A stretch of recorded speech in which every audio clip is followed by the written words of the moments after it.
السلام علیکم ورحمۃ اللہ وبرکاتہ۔ اگر ایک ہی صورت یاد ہو تو نماز کیسے پڑھیں گے؟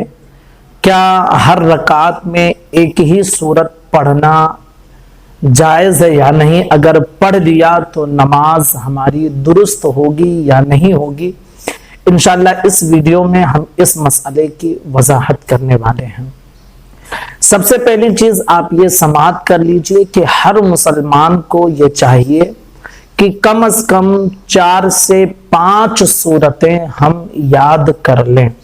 اگر آپ نہیں یاد کیے ہیں تو چھوٹی چھوٹی جو آخر میں 30ویں پارے میں 4-5 صورتیں ہیں، کم سے کم آپ اتنی یاد کر لیجئے، اور بہتر ہے کہ آپ آخر کی جو 10 صورتیں ہیں الم تری کیف فعل ربک باصحاب الفیل سے لے کر قل اعوذ برب الناس تک مکمل 10 صورتیں یاد کر لیں تو نماز وغیرہ پڑھنے میں بڑی آسانی ہوگی، کوئی دقت نہیں ہوگی۔ لیکن اگر کوئی شخص ایسا ہے کہ جس کو ایک ہی صورت یاد ہے اور ہر رکعت میں وہ وہی صورت پڑھے گا تو کیا اس کی نماز ہوگی یا نہیں ہوگی؟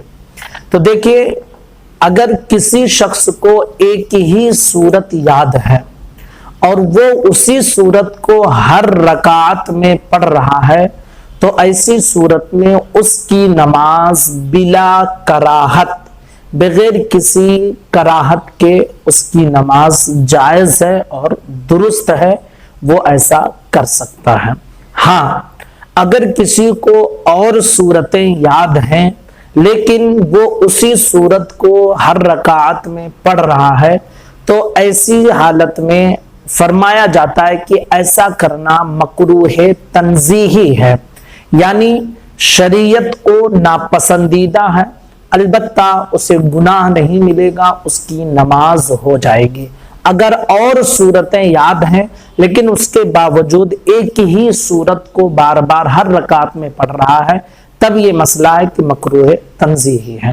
اور اگر ایک ہی صورت اسے یاد ہی ہے تو اس کے لیے بہتر ہے کہ وہ اور صورتیں یاد کرنے کی کوشش کرے، اور جب تک یاد نہیں ہوتی ہے اور صورتیں تو اسی ایک صورت کو ہر رکعت میں پڑھے اور اس کی نماز بلا کراہت، بغیر کسی گناہ کے اس کی نماز جائز اور درست ہوگی، اس میں کسی قسم کی کوئی دقت، کوئی پریشانی نہیں ہے۔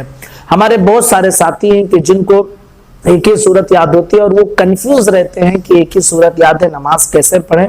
تو بھائی اس کے حوالے سے آپ یہ سمجھ لیجئے کہ ہم نے بہت سارے ساتھیوں کو ایسے دیکھا ہے کہ جب وہ نماز پڑھنا شروع کیے تو ان کو کچھ بھی نہیں آتا تھا، نہ سورہ فاتحہ صحیح پڑھ پاتے تھے، نہ سورت، نہ تشہد، نہ درود ابراہیم کی، لیکن جب وہ دھیرے دھیرے نماز پڑھنا شروع کیے تو دھیرے دھیرے انہیں یہ ساری چیزیں یاد ہو گئی ہیں۔ تو آپ اگر شروع کریں گے تو اللہ رب العزت توفیق بھی عطا فرمائے گا، آپ خود کوشش کریں گے اور انشاءاللہ یہ ساری چیزیں آپ کو یاد بھی ہو جائیں گے۔ تو امید کرتے ہیں کہ یہ مسئلہ آپ کی سمجھ میں آ گیا ہوگا۔ گزارش ہے کلپ کو ضرور شیئر کریں، چینل کو سبسکرائب کریں۔ السلام علیکم ورحمۃ اللہ وبرکاتہ۔